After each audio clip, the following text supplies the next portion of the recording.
Two কুকিংয়ে সবাইকে স্বাগত। আজ আমি খুব সহজভাবে আর কোনো রকম ঝামেলা ছাড়াই মুচমুচে আলুর পাঁপড়ের রেসিপি তোমাদের সঙ্গে শেয়ার করব। এখানে আমি আলুগুলো ছোট করে কেটে ধুয়ে পরিষ্কার করে নিয়েছি। এবার এই আলুগুলো সেদ্ধ করে নেব। দিয়ে দিচ্ছি কড়াইতে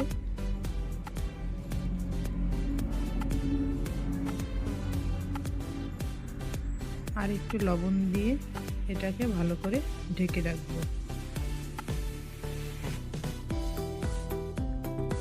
আলুটা আমার খুব ভালোভাবে সেদ্ধ হয়ে গেছে। গ্যাসটা বন্ধ করে এবার আলুটা জল থেকে তুলে নেব।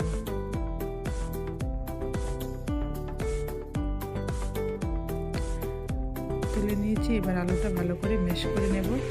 ম্যাশ করে নিয়েছি। এবার অল্প অল্প করে জল দিয়ে আলুটা পাতলা করে গুলিয়ে নেব।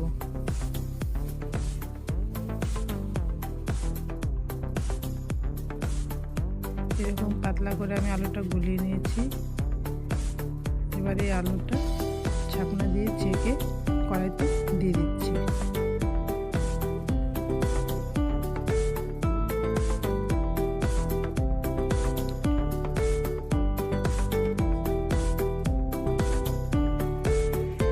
এগুলো আমি তুলে দেবো।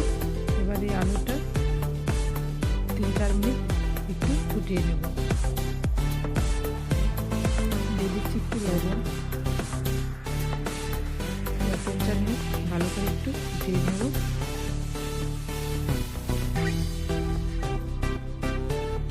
এরকম ঘন রাখবো আমি এই আলুটা। এবার গ্যাসটা বন্ধ করে দেব।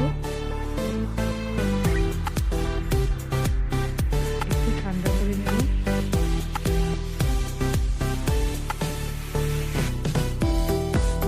এবার দিয়ে দিচ্ছি 1 চামচ জিরে, 1 চামচ চিলি ফ্লেক্স আর 2 চামচের মতো ধনে পাতা। এবার সবকিছু একসঙ্গে ভালো করে মিশিয়ে নিচ্ছি।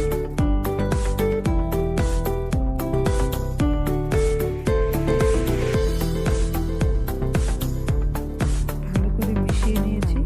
এবার এগুলোকে আমি উতরে দেব।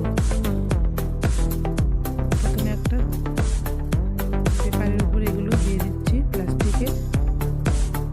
1 চামচ করে নিয়ে এরকম ছোট ছোট করে গোল গোল করে দিয়ে দেব।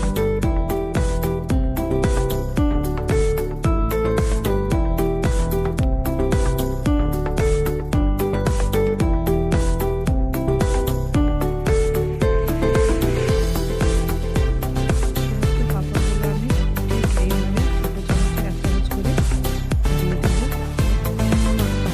2 দিনের মতো এবারে রোদে রেখে দেব। 2 দিন রোদে রাখলে মুচমুচে শুকিয়ে যাবে। 2 দিন রোদে রেখেছি, খুব ভালোভাবে শুকিয়ে গেছে। এবারে আমি এই পাঁপড়গুলো তুলে নেব। খুব সহজেই পাঁপড়